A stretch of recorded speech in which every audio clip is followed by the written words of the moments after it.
अस्सलाम वालेकुम dear students, आप देख रहे हैं सैयद अली अकेडमी और हाजिर हैं हम लोग Punjab board class 12th biology के एक और नए चैप्टर के साथ।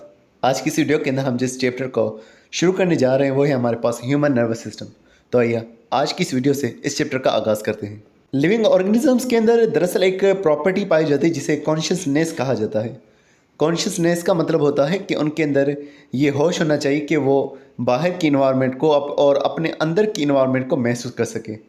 तो तमाम ऑर्गेनिज्म अगर ज़िंदा रहना चाहते हैं तो उन्हें अपने आसपास मौजूद दुनिया के साथ में कनेक्टेड रहना पड़ेगा और उस कनेक्शन के लिए उन्हें चीज़ों को पहले तो महसूस करना होगा और तब्दीलियाँ अगर कोई आएंगी तो उनको फिर रेस्पॉन्स भी करना होगा। इन्वायरमेंट में मुख्तलिफ़ चीज़ें तब्दील होती रहती हैं, तो जो भी तब्दीलियाँ आएंगी उन्हें रेस्पॉन्ड भी करना है और उससे पहले उनको महसूस भी करना है। अब ये जितनी भी हमारे अंदर चीज़ें हो रही हैं जिससे हम लोग चीज़ों को महसूस करते हैं, रेस्पॉन्स कर रहे हैं, उसके अंदर कोऑर्डिनेशन पाया जाता है। कोऑर्डिनेशन का मतलब ये होता है कि हमारे ऑर्गन सिस्टम्स आपस में कनेक्टेड हैं। जैसे कि हमारी जो हार्ट रेट है, हमारी जो ब्रीदिंग है, हमारी जो डाइजेशन है, ये तमाम फंक्शंस जो हमारे अंदर हो रहे हैं वो एक कोऑर्डिनेशन के तहत हो रहे हैं। आपस में हमारे पार्ट्स जुड़े हुए हैं और वो जुड़ करके हमारी बॉडी के फंक्शंस को अंजाम दे रहे हैं, उसे रेगुलेट कर रहे हैं। हमारी बॉडी को जितनी ज़रूरत होगी उस तरह से काम जो है किया जाएगा। अब ह्यूमन और बाकी एनिमल्स के अंदर दो तरह के कोऑर्डिनेशन सिस्टम पाए जाते हैं। एक को नर्वस कोऑर्डिनेशन कहा जाता है और दूसरे को केमिकल कोऑर्डिनेशन कहा जाता है। नर्वस कोऑर्डिनेशन के पीछे नर्वस सिस्टम होता है, जबकि केमिकल कोऑर्डिनेशन के पीछे एंडोक्राइन सिस्टम, एक हार्मोन्स का सिस्टम होता है जिसे हम अगले चैप्टर में डिस्कस करने वाले हैं। एक यहाँ पर एग्जाम्पल देख कर के समझाया हुआ है कि आप सोचें कि हमारी जो बॉडी है एक बड़े से शहर की तरह है। उस शहर के अंदर मुख्तलिफ़ चीज़ें मौजूद हैं, जैसे कि ट्रैफिक लाइट्स है, इमरजेंसी सर्विसेज है, पावर प्लांट्स है। अब अगर पूरा सिटी ठीक से काम करना चाहते हैं तो उन तमाम चीज़ों को जो जो वहाँ उस शहर में मौजूद है उन्हें एक दूसरे के साथ राब्ता रखना होगा और उनके इस राब्ते को ही कोऑर्डिनेशन कहा जा रहा है। हमारी चीज़ें आपस में जुड़ती हैं, काम करती हैं और इस तरह से फिर हमारी बॉडी जो है वो ठीक से अपने काम जो है सारे कर रही होती है। जैसे कि हमने एक नर्वस कोऑर्डिनेशन के बारे में कहा कि इसके अंदर नर्वस सिस्टम होता है जो कि हमारी बॉडी को जोड़ के रख रहा होता है। तो हमारी बॉडी के मुख्तलिफ पार्ट्स आपस में जुड़ते हैं और एक्सटर्नल इन्वायरमेंट को महसूस करते हैं और उसके हिसाब से फिर काम करते हैं। यहाँ पर जो सिग्नल्स आते हैं नर्वस कोऑर्डिनेशन के अंदर वो इलेक्ट्रोकेमिकल सिग्नल्स होते हैं जिन्हें हम नर्व इम्पल्सेस भी कह रहे होते हैं।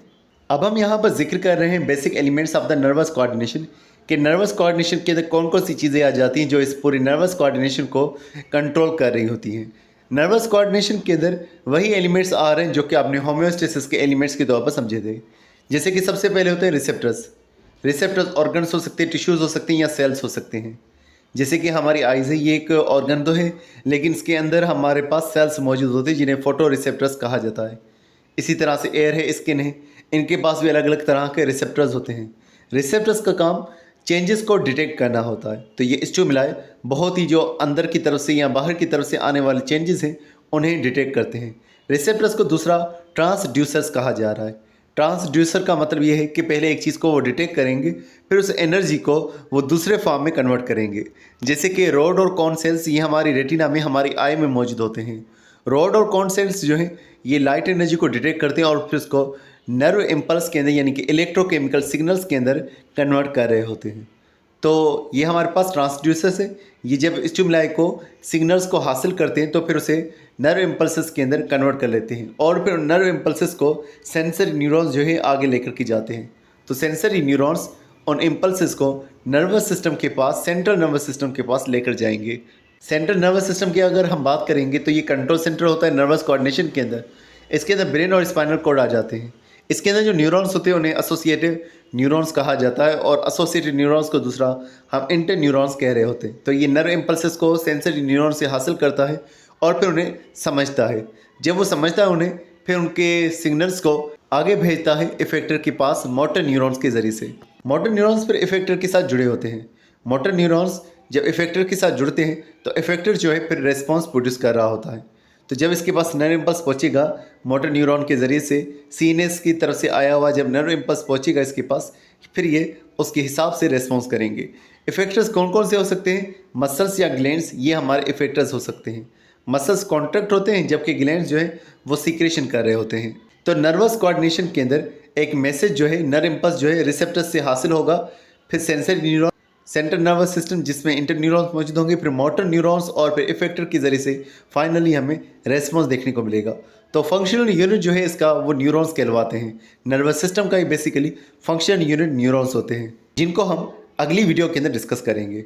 तो डियर स्टूडेंट्स, आज के बस इतना ही था। उम्मीद करता हूँ ये वीडियो आपको पसंद आई होगी। इंशाल्लाह मिलते हैं नेक्स्ट वीडियो में। तब तक अपना बहुत सारा ख्याल रखिएगा। अस्सलाम वालेकुम।